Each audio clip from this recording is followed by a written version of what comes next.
Bonjour à tous. Eh bien, prenons encore un court instant tous ensemble aujourd'hui pour lire et méditer un deuxième passage du livre du ciel de Luisa Picaretta. Au nom du Père qui m'a créé, du Fils qui m'a sauvé et du Saint-Esprit qui me sanctifie. Amen.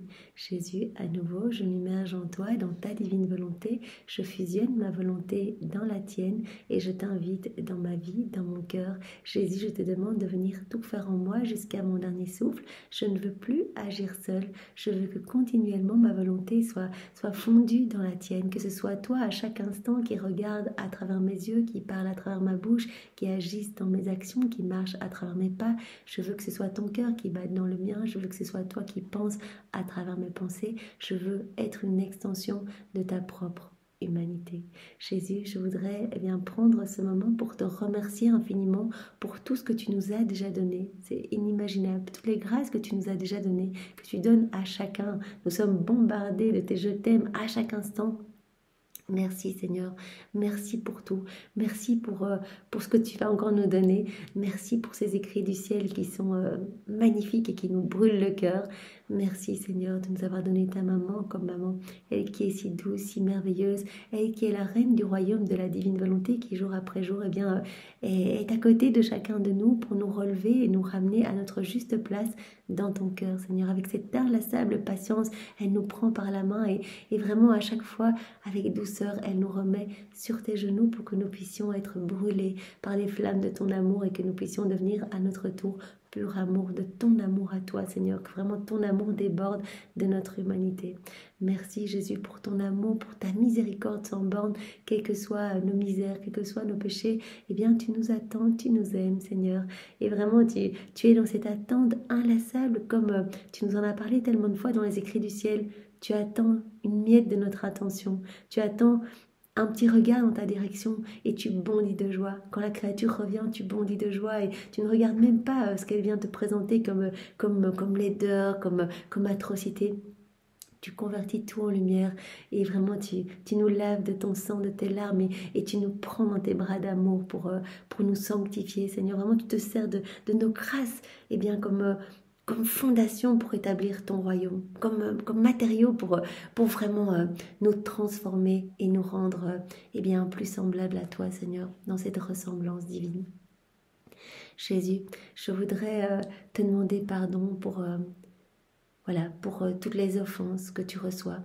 J'entends par ma vie, par chacun de mes micro-mouvements, battements de cils, battements de cœur, mouvements de mes muscles, mouvements de mes organes, j'entends te donner une compensation d'amour. J'entends tout réparer, Seigneur, et ce, tout le temps, tout le temps. Je veux continuellement que tu entendes, je t'aime, je t'adore, je te loue, je te bénis, je te remercie pour pallier à toutes les froideurs de cœur, à toutes les fermetures, à toutes les âmes qui ne t'aiment pas.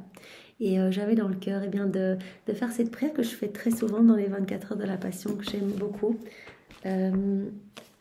C'est une prière de l'heure du portement de croix. Je pense que c'est la 18e heure.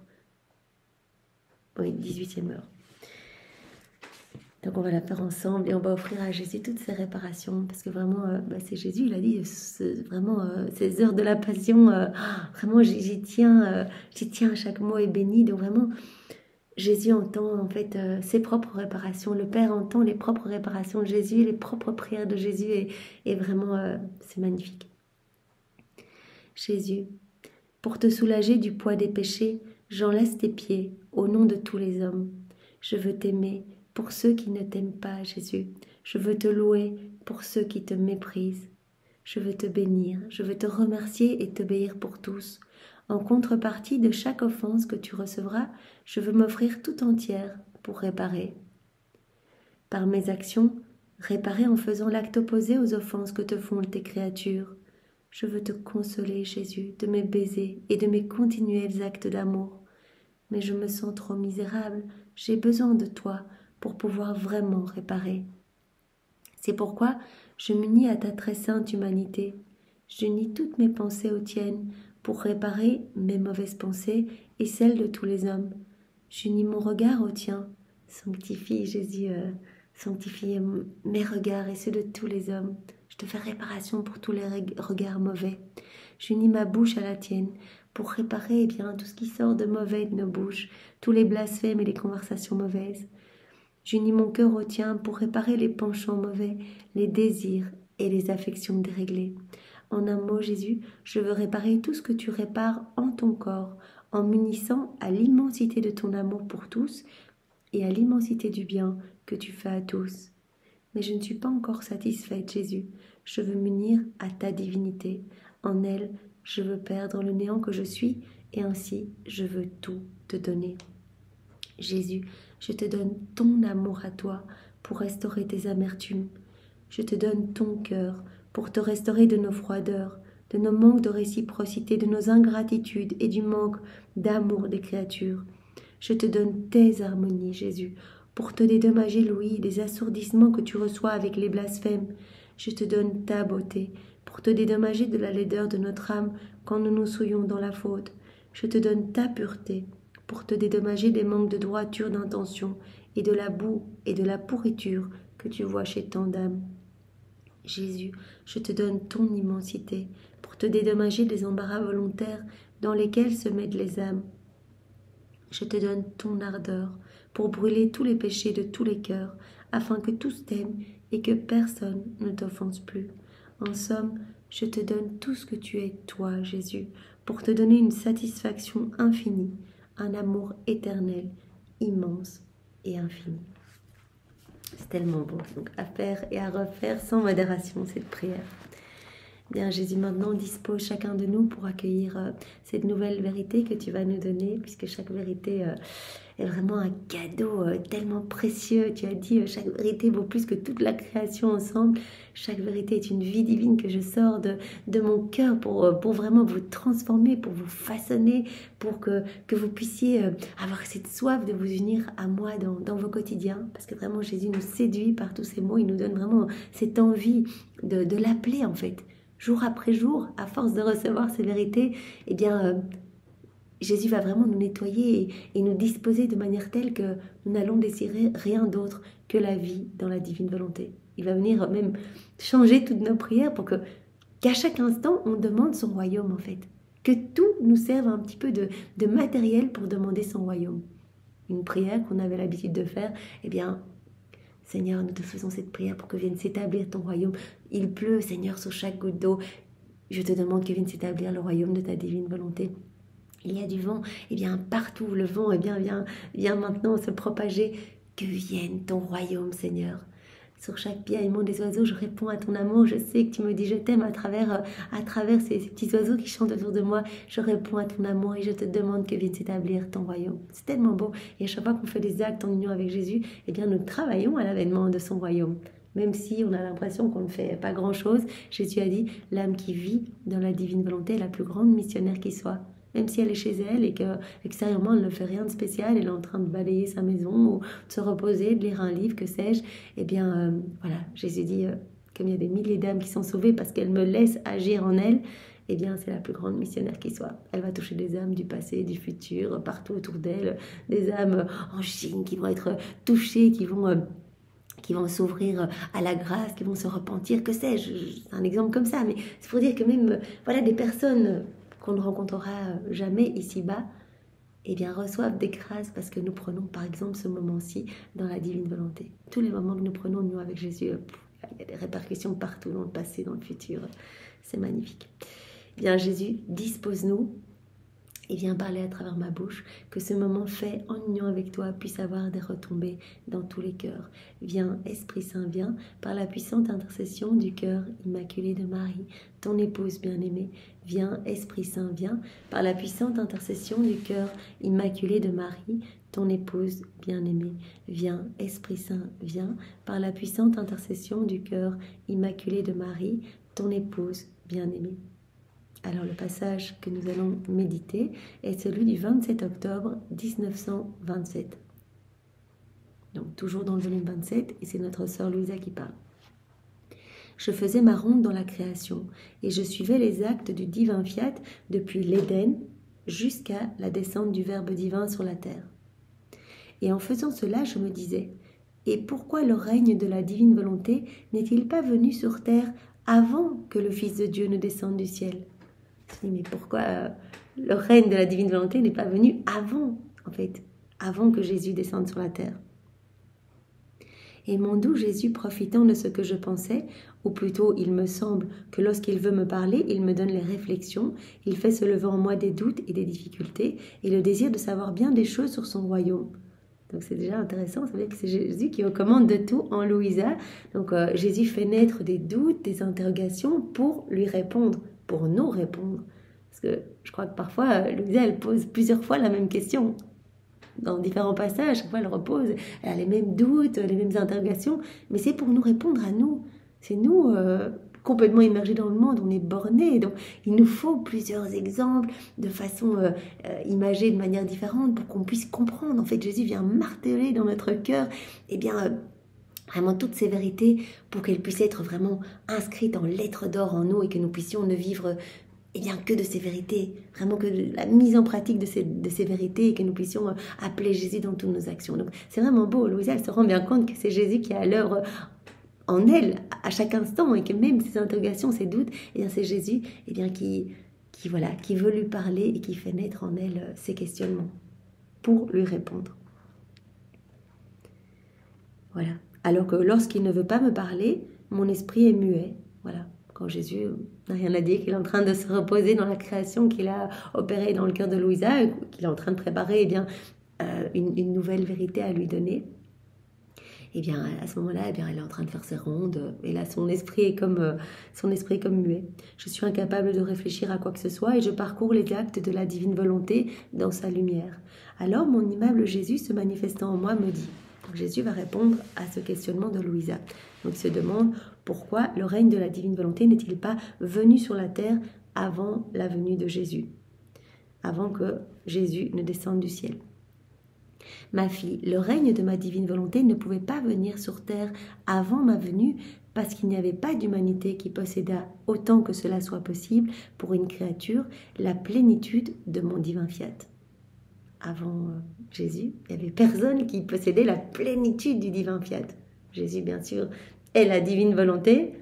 Il possède la divine volonté par nature, mais avant Jésus, il n'y avait aucun homme qui était rempli de divin. Il n'y avait aucun homme. Depuis la chute d'Adam, c'était la chute infernale des hommes dans les maux, les vices, les iniquités, les hommes qui s'enfonçaient de plus en plus dans leur volonté propre, etc. Voilà. Il n'y avait pas d'humanité qui possédât autant que cela soit possible pour une créature la plénitude de mon divin fiat. Et sans cela, il n'y avait aucun droit de l'accorder ni à l'ordre divin, ni à l'ordre humain. Il y avait cette rupture. Adam avait comme obstrué les canaux de communication avec la Trinité. Donc il n'y avait pas cette harmonie entre le ciel et la terre. Il n'y avait aucun humain, aucun homme qui était rempli de divin et qui aurait pu réinstaurer un petit peu cet équilibre. Le ciel était fermé.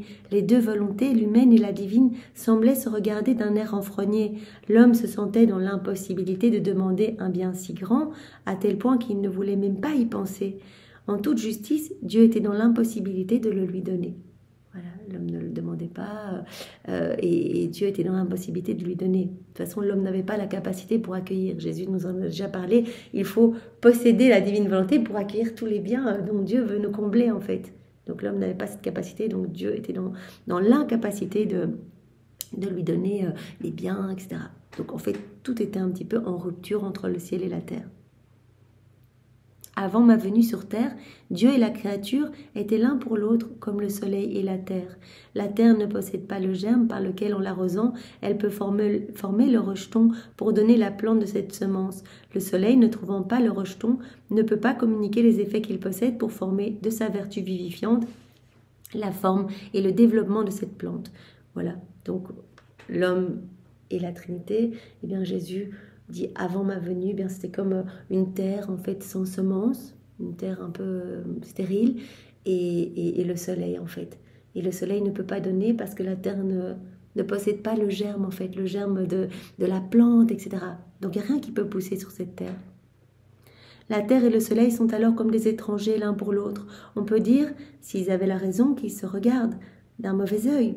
Parce que la terre ne peut pas produire ni recevoir un bien si grand et le soleil ne peut pas le lui donner. Eh bien, tel était l'état de l'humanité sans le germe de mon fiat. Voilà, avant la venue de Jésus, eh bien, les hommes étaient là comme cette terre stérile, en fait, sans le germe du divin fiat. Ils n'avaient plus cette vie divine en eux. Et s'il n'y a pas de semence, il est vain d'espérer une plante. Mais avec ma venue sur terre, le Verbe divin s'est revêtu de chair humaine, et par cela, il forma le greffon avec l'arbre de l'humanité. Voilà, Dieu qui se fait homme, eh bien, vient reconnecter quelque part l'humanité à Dieu, vient reconnecter les hommes avec Dieu. Jésus dit, voilà, j'ai formé comme le greffon avec l'arbre de l'humanité. Mon humanité se prêta à servir de germe au Verbe éternel, et ma divine volonté forma le nouveau greffon avec ma volonté humaine.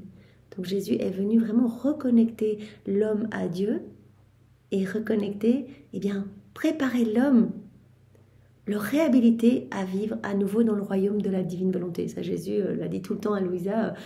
Tout ce que j'ai fait lors de mon passage sur la terre, eh bien, c'était une demande incessante à mon Père, eh bien, que vienne s'établir le royaume de la divine volonté. Tout ce que Jésus a fait, même si cela ne se voyait pas extérieurement, c'était avant tout pour glorifier son Père, payer cette dette de gloire que les hommes n'avaient pas donnée depuis la chute d'Adam, puis cette rupture de la volonté humaine avec la divine volonté, et c'était pour refaire toutes nos vies dans la divine volonté, pour nous permettre de vivre à nouveau dans la divine volonté.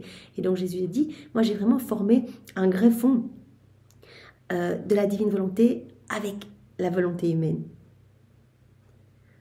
Donc vraiment, il a reconnecté l'homme à Dieu, et il a vraiment reconnecté, il a permis vraiment cette reconnexion entre la volonté humaine et la divine volonté.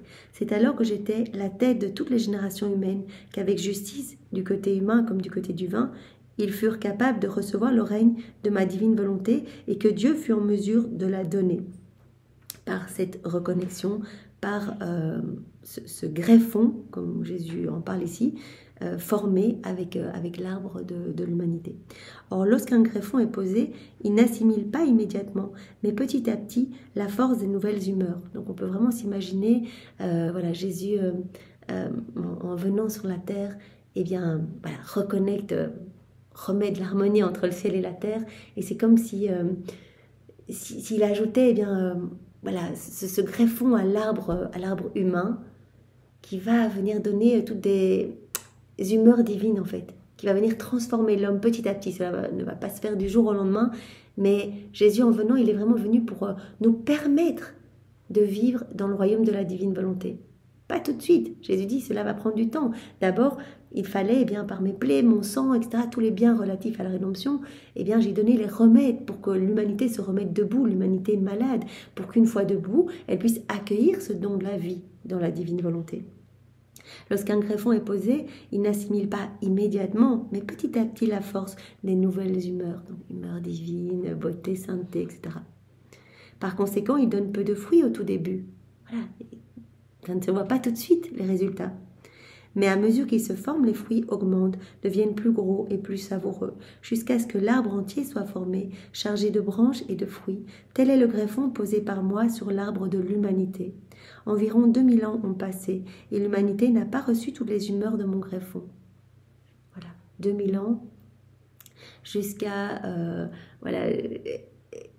Louisa, et Jésus dit, eh bien, il n'y a pas encore eu tous les fruits, en fait. Il y a eu quelques fruits, les âmes qui sont touchées, etc.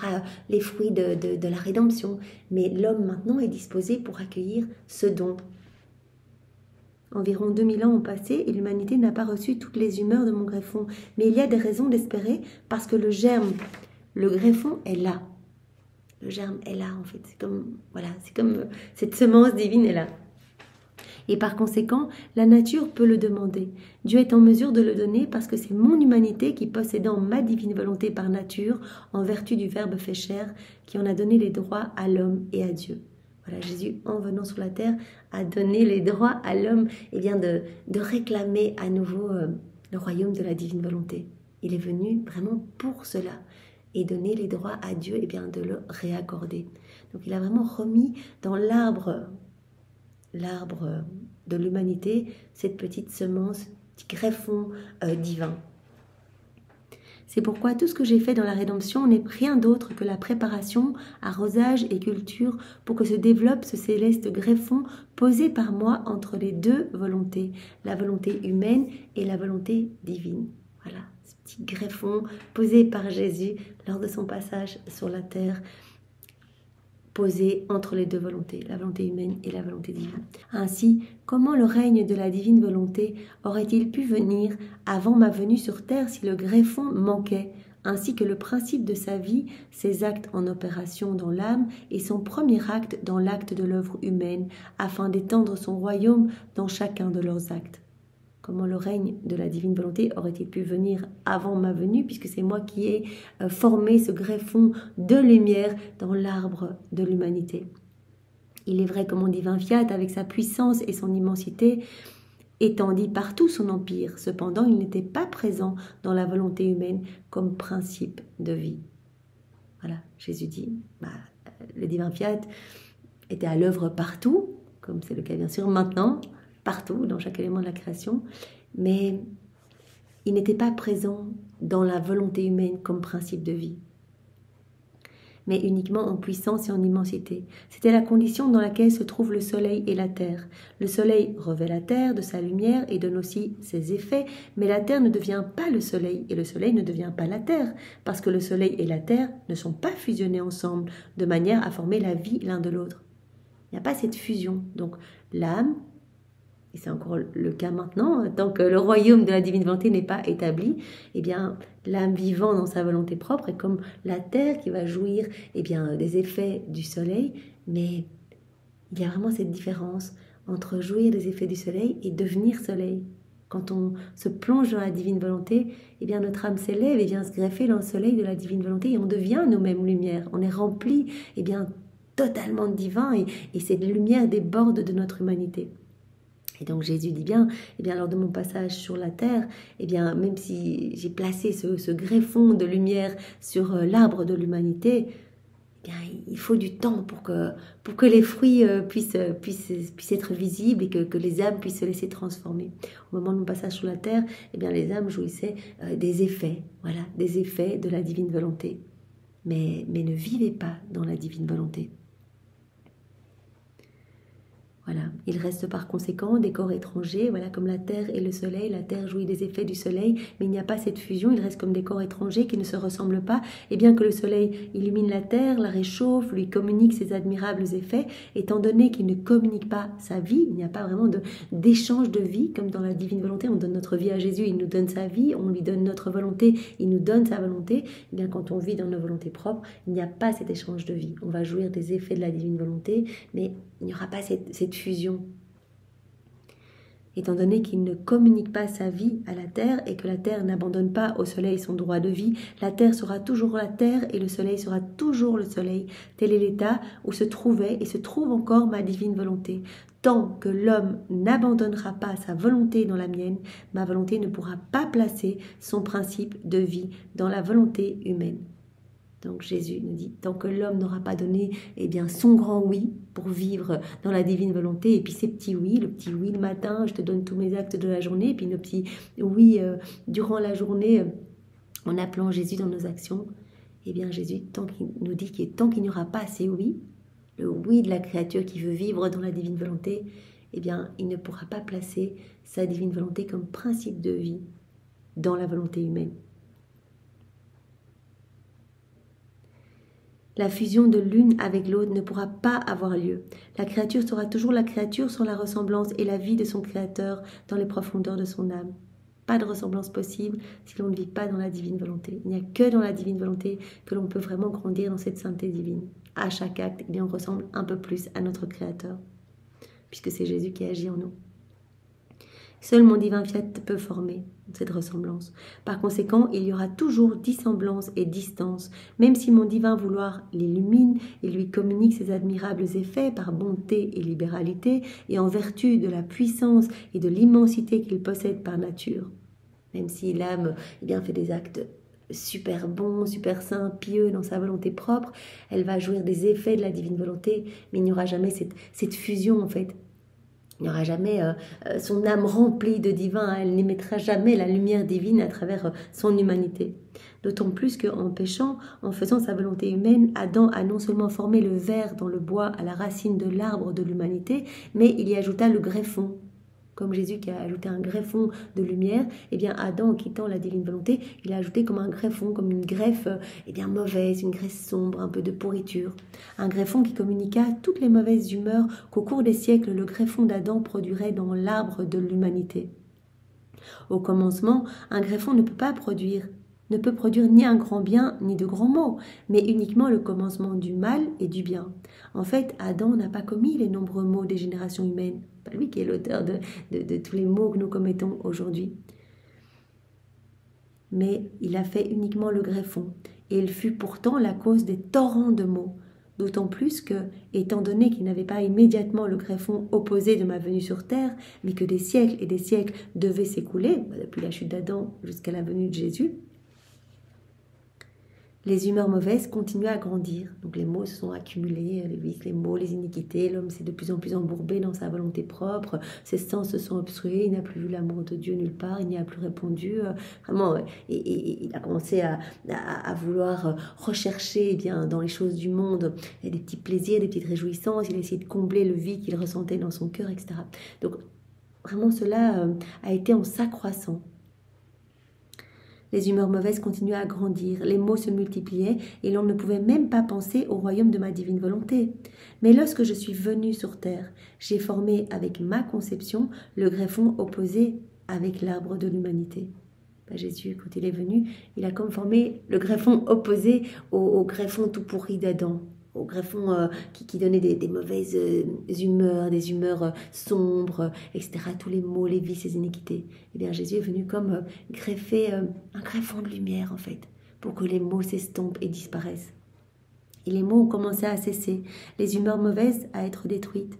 Ainsi, tout l'espoir est là que le royaume de ma divine volonté sera formé parmi les générations humaines. Les nombreuses vérités que je t'ai manifestées sur mon divin fiat sont des gorgées de vie qui tantôt arrosent, tantôt cultivent et font pousser les humeurs de l'arbre de l'humanité greffé par moi. Voilà. Jésus dit à chaque fois que tu accueilles de mes vérités, etc., à chaque fois que tu la mets en pratique, que tu fais des rondes, que tu répares, que tu loues, que tu bénis au nom de tous, etc., eh bien, c'est comme si tu arrosais un petit peu ce petit greffon de lumière, en fait, qui va porter du fruit. Ça, c'est une certitude. Jésus n'aurait pas passé tout ce temps à donner toutes ces vérités à Louisa s'il n'avait pas cette certitude eh bien, de la victoire, du triomphe du royaume de la divine volonté. Triomphe du cœur immaculé de Marie. Triomphe complet de l'amour, en fait. Donc il a dit, je n'aurais pas enseigné la prière du Notre Père si je n'avais pas cette certitude. Donc c'est vraiment une garantie, c'est une garantie que mon royaume va s'établir sur la terre. Mais au plus il y a d'âmes qui vont faire des actes, accueillir mes vérités, les mettre en pratique, etc., au plus cela va aller vite. C'est comme si ces petites âmes venaient faisaient arroser et faire pousser les humeurs de l'arbre de l'humanité greffé par moi. C'est pourquoi si la vie de mon divin fiat est entrée dans l'arbre de mon humanité et a formé le greffon, il y a toutes les raisons d'espérer que mon royaume aura son sceptre, son commandement, son juste règne, son commandement parmi les créatures. Par conséquent, prie et ne doute pas. Ne doute pas, prie, continue, garde tes yeux fixés sur moi. Continue à faire tout ce que tu fais dans ton quotidien, à m'appeler et vraiment tu travailles à faire venir plus rapidement mon royaume sur la terre. Chaque acte que tu fais, chaque connaissance que tu accueilles, que tu médites, eh bien tout cela est à chaque fois comme une nouvelle petite avance, comme un petit acompte que tu donnes au pied de la Trinité. Chaque fois, c'est comme une petite pièce marquée du sceau divin, marquée vraiment du sceau de l'Éternel et qui demande l'avènement du royaume. À chaque fois, on demande, on fait un acte, on demande, on redonne un nouveau petit acompte pour faire descendre ce royaume plus vite. Bien Seigneur, garde-nous toujours unis à toi et permets-nous d'être vraiment de bons instruments de paix, d'amour, de justice et de miséricorde entre tes mains. Et vraiment utilise nos vies, que nous ne perdions pas notre temps ici-bas, mais que nous puissions vraiment te servir. Chaque nanoseconde soit pour ta gloire, Seigneur, et pour que vraiment les âmes soient touchées vraiment en paquet, que tout revienne à toi, que tu puisses reprendre cette place d'honneur au milieu de tes enfants, que tu puisses être aimé de tous et que vraiment il n'y ait plus aucune âme qui se perde, Seigneur. C'est ce que nous souhaitons. Sois loué, béni et glorifié, Jésus, au nom de tous. Au nom du Père et du Fils et du Saint-Esprit. Amen. Soyez tous bénis. Au revoir.